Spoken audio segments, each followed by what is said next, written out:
the back, just the back side of the 4546 reading guide. Okay, that's where it tells you to start looking at the AP Chemistry new course description, and they want you to start with Enduring Understanding 1E.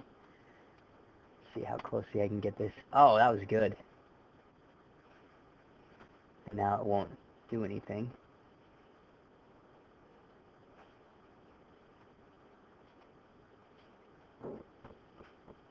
Come on. All right, sorry. Let's try this again.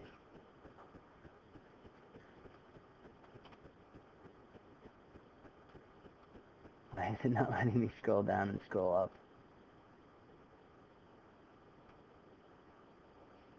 All right, I guess I'll have to do this. Okay, so Enduring Understanding 1E is basically talking about atoms being conserved in physical and chemical processes. So we're talking here about balancing equations, writing balanced equations. So you can take a look at that if you want to. Now 1E2,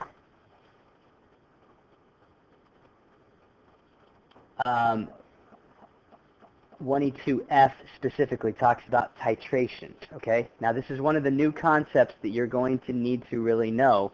It would be good if you know it by Friday, because that's when we're starting to design a lab. Now tomorrow we're going to run through a practice titration, so you'll get to see what a titration really looks like and how it works, okay? Because we didn't do any of those last year. But that's basically what 1E2F is talking about. If you look down at Learning Objective 1.2 or 1.20, student can design and or interpret data from experiment that uses titration. So you actually, this is going to be one that you design yourself. And the lab you're going to be doing is testing Tums and Rolaids to see which one is more effective at neutralizing stomach acid.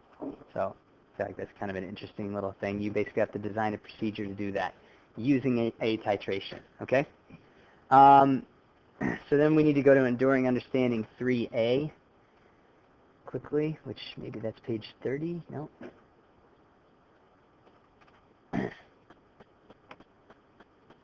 Okay, so 3A just talks about chemical changes, okay, chemical reactions, and again, we've been talking about all of that stuff.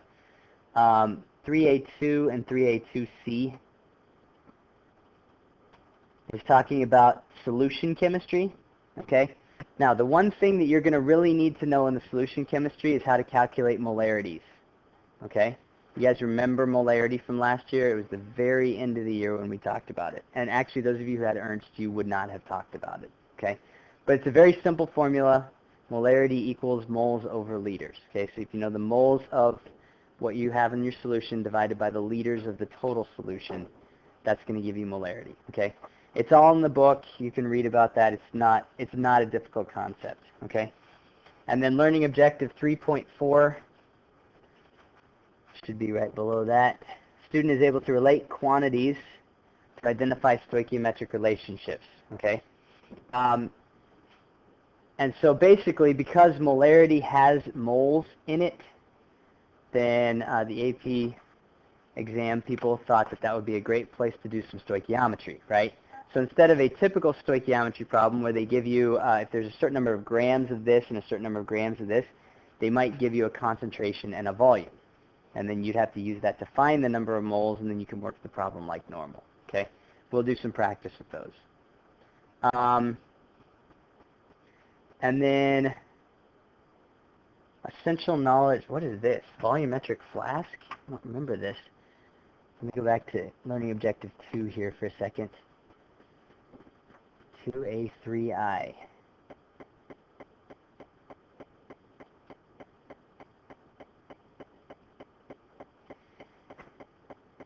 Too far. Solution composition is expressed in a variety of ways. Molarity is the most common. So this is specifically talking about solution composition. And then it says understanding how to prepare solutions through the use of volumetric glassware. Okay, so that's why it's talking about that there. They specifically put that in there. What you probably need to do is, well, it says here to draw a picture of a volumetric flask. Do you guys remember what a volumetric flask actually looks like? let me see if I can draw it. I'm not good at drawing, okay, but basically you've got something that kind of looks like this, okay, and it's going to have a line on it, a specific line. If it's a 100 milliliter volumetric flask, if you fill it right up to that line, that's 100.00 milliliters. It's a very exact measurement. It's the only line on that flask, okay? So using volumetric flasks is a good way to prepare a solution with a known concentration, because if you add 2 grams of your substance that you're dissolving, then you can dilute it right up to 100. Now, those of you in my class, we actually did this at the end of the year, didn't we? Didn't we have a competition to see who could get the closest to the right concentration? Yeah. So you're at least a little bit familiar with this. Those of you from other classes, you have a little catching up to do on that.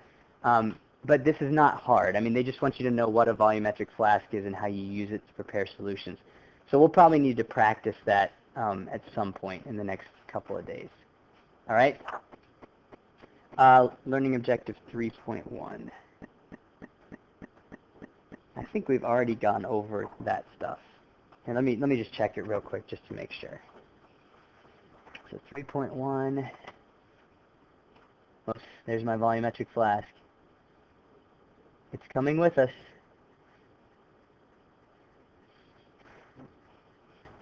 It's really fast. Oops, I went too far.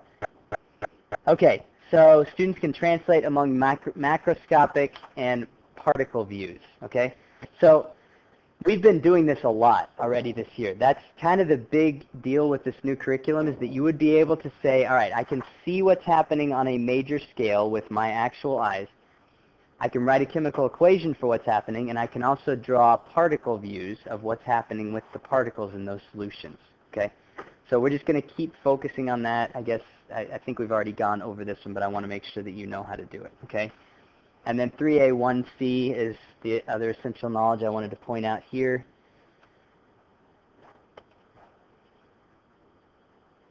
Yeah, I mean, we've already talked about that. So, okay, we will work on a titration tomorrow when you guys come into class. Make sure you look at these reading guides soon, okay? Oh, you have a quiz tomorrow over 4.3 and 4.4, the acid base and the redox stuff, not this one, okay?